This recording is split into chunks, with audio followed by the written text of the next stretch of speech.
आपको याद होगा मैंने भी नियोजन नीति बनाई थी। हमने कहीं भारत सरकार या 9वीं अनुसूची में भेजने का काम नहीं किया। ये फिर लोगों को, खासकर झारखंड के नौजवान नौजवानों को बहकाने का काम, गुमराह करने का काम कर रहे हैं कि इस नियोजन नीति से किसी को फ़ायदा नहीं हो रहा था। जो भी हमारे मूलवासी आदिवासी बच्चे हो तो हिंदी मीडियम से पढ़ रहे हैं, और जो सबसे महत्वपूर्ण इस नियोजन नीति में था, हिंदी को हटा दिया, भाषा को हटा के उर्दू को जोड़ने का काम किया था।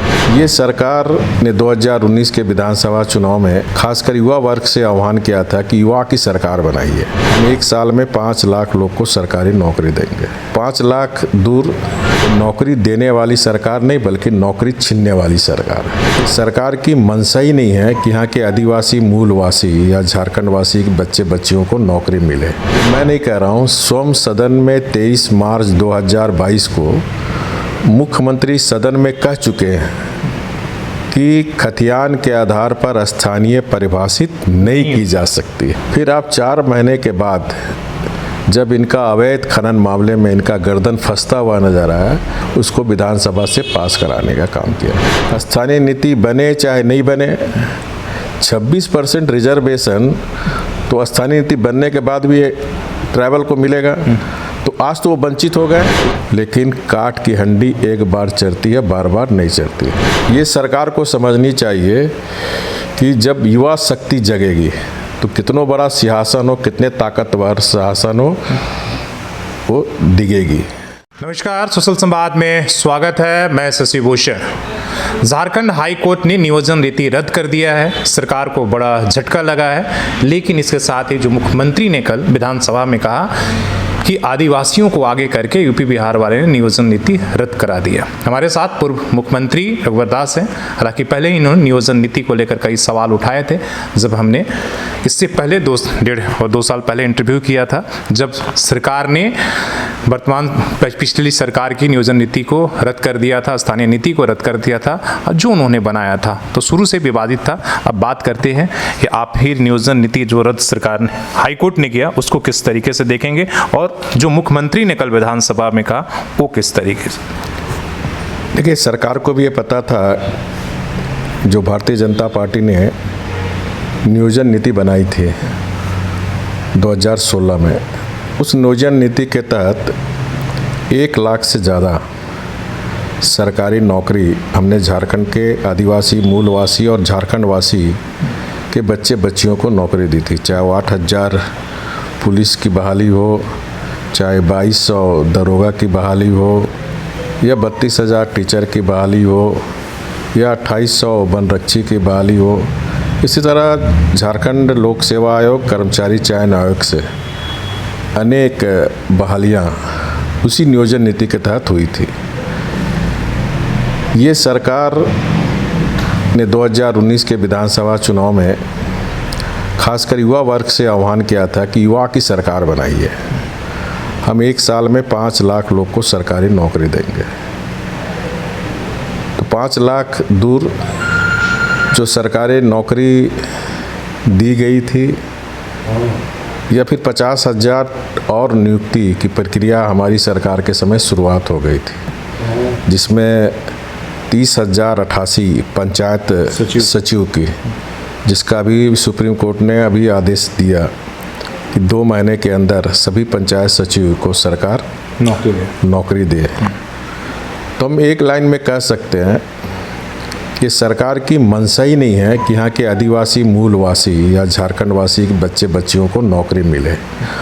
और जनसाधारण में और खासकर युवा वर्ग में ये संदेश चला गया है कि ये जो वर्तमान में सरकार है, हेमंत सोरेन की सरकार, ये नौकरी देने वाली सरकार नहीं बल्कि नौकरी छीनने वाली सरकार है। और इसी के कारण जो पंचायत सचिव को सरकार बनने के साथ ही उनकी नियुक्ति पत्र मिल जानी चाहिए थी, क्योंकि सारा वेरिफिकेशन हो गया था, सिर्फ नियुक्ति पत्र उन्हें देना था, तब तक चुनाव घोषणा हो गई थी। लेकिन 3 साल से उस मामले को लटका के सरकार रखे रही। विद्यार्थी, अभ्यर्थी हाई कोर्ट, सुप्रीम कोर्ट करता रहा, लेकिन सरकार को कोई सरकार ने सूद नहीं ली। अंततः सुप्रीम कोर्ट के निर्णय से आज उन अभ्यर्थियों को 2 महीने के अंदर नौकरी मिलने जा रही है।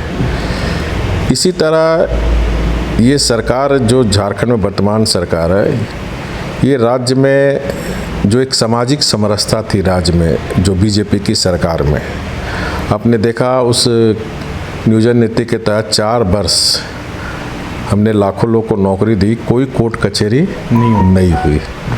लेकिन सोनी कुमार के केस में स्वयं राज्य सरकार ने एफिडेविट करके इनके एडवोकेट जनरल ने कहा कि जो नियोजन नीति है भाजपा सरकार ने बनाई थी वो गलत थी, क्योंकि हमारी सरकार ने 3rd ग्रेड 4th ग्रेड के नौकरी में जिला वाइज 10 साल के लिए हमने रिजर्व कर दिया था। ये सरकार को डिफेंड करना चाहिए था हाई कोर्ट में कि हमने परमानेंट नहीं किया है, ये सम पीरियड के लिए ये उनका अधिकार था, क्योंकि अलग राज्य हुए थे, उन बच्चे बच्चियों का भी सपना था हमारा राज्य बना, हमारे यहाँ के युवा युवतियों को सरकारी नौकरी मिलेगी। तो उस बहस ना करके ये एफिडेविट कर देना कि बीजेपी की सरकार ने गलत नियोजन नीति बनाई थी और सरकार ने फिर उस नियोजन नीति को रद्द करके, ये सरकार भी जानती थी, क्योंकि ये मैं नहीं कह रहा हूँ, स्वयं सदन में 23 मार्च 2022 को मुख्यमंत्री सदन में कह चुके हैं कि खतियान के आधार पर स्थानीय परिभाषित नहीं की जा सकती है। उसी सदन में फिर आप 4 महीने के बाद जब इनका अवैध खनन मामले में इनका गर्दन फंसता हुआ नजर आया, तो फिर इनको आदिवासी मूलवासी का राग अपनाते हुए उसी सदन में, जिस सदन में उन्होंने कहा था कि 32 के आधार पर खतियान के आधार पर नहीं बन सकती है, उसको विधानसभा से पास कराने का काम किया। फिर ये लोगों को गुमराह करने का काम, जैसे कल उन्होंने राज्यपाल के पास गया था, ये भारत के संविधान के 7वीं अनुसूची में ये राज्य सरकार को, राज्य के विधायक को अधिकार है, विधायक को, कि अपनी नियोजन नीति राज्य सरकार बना सकती है। संविधान के 7वीं अनुसूची में अंकित है, कहीं भारत सरकार या 9वीं अनुसूची में भेजने की ज़रूरत नहीं है। आपको याद होगा मैंने भी नियोजन नीति बनाई थी, हमने कहीं भारत सरकार या 9वीं अनुसूची में भेजने का काम नहीं किया। तो ये फिर लोगों को, खासकर झारखंड के नौजवान नौजवानों को बहकाने का काम, गुमराह करने का काम कर रहे हैं। लेकिन काठ की हंडी एक बार चरती है, बार बार नहीं चरती है। आज आदिवासी मूलवासी के बच्चे बच्चियां भी अच्छी तरह जान गए हैं कि ये हम लोग को फिर गुमराह करके, फिर मामला को लटका के, भटा के, उलझा के, ये फिर अपनी राजनीति, फिर इस युवाओं के नाम पर फिर राजनीति करने जा रही है। लेकिन केस भी करने वाला एक आदिवासी संथाल नौजवान ही केस किया था, क्योंकि इस नियोजन नीति से किसी को फ़ायदा नहीं हो रहा था। यूपी बिहार की बात नहीं है, झारखंड में जो बच्चे बच्चियां आदिवासी मूलवासी है, कोई खोटा भाषा में 1 to मैट्रिक पढ़ाई हो नहीं रही है, कहीं कुरमाली में तो पढ़ाई हो नहीं रही है, कोई मुंडारी में तो पढ़ाई हो नहीं रही है, हो भाषा में तो पढ़ाई हो नहीं रही है, संथाली भाषा में 1 to मैट्रिक। तो जो भी हमारे मूलवासी आदिवासी बच्चे हो तो हिंदी मीडियम से पढ़ रहे हैं। और जो सबसे महत्वपूर्ण इस नियोजन नीति में था, हिंदी को हटा दिया। जिस भाषा में हमारे झारखंड के आदिवासी मूलवासी बच्चे बच्चियां पढ़ती है, जिस पे वो एग्ज़ाम देता, उस भाषा को हटा के उर्दू को जोड़ने का काम किया था। तो ये जो वोट बैंक की तुष्टीकरण के तहत यहाँ के आदिवासी मूलवासी के बच्चे के भविष्य के साथ खिलवाड़ कर रहे हैं, इसको आने वाले समय में इतिहास इसे माफ़ नहीं करेगा। ये सरकार को समझनी चाहिए कि जब युवा शक्ति जगेगी तो कितनों बड़ा सिंहासन हो, कितने ताकतवर सिंहासन हो, वो दिखेगी।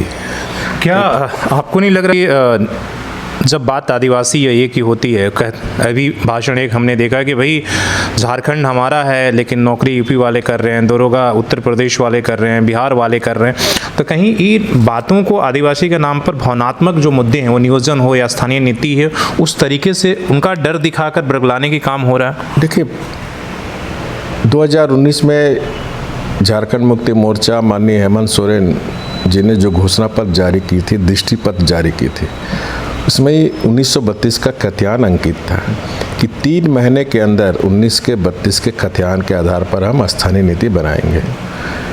3 महीने में तो बनी नहीं, 3 साल होने जा रही तब भी नहीं बनी। बनी कब?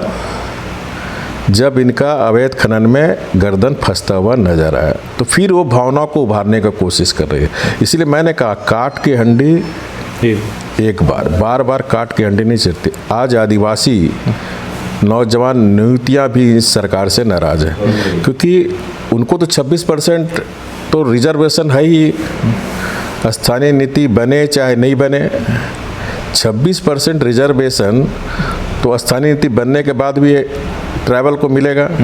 तो आज तो वो वंचित हो गए इस लटकाने भटकाने उलझाने के कारण। इस कारण आदिवासी युवक युवतियाँ भी लोग इस सरकार से नाराज है। चलिए, बहुत बहुत धन्यवाद। तो आप सुन रहे थे नियोजन नीति से लेकर स्थानीय नीति की बात हो या झारखंड की जो वर्तमान अभी स्थिति है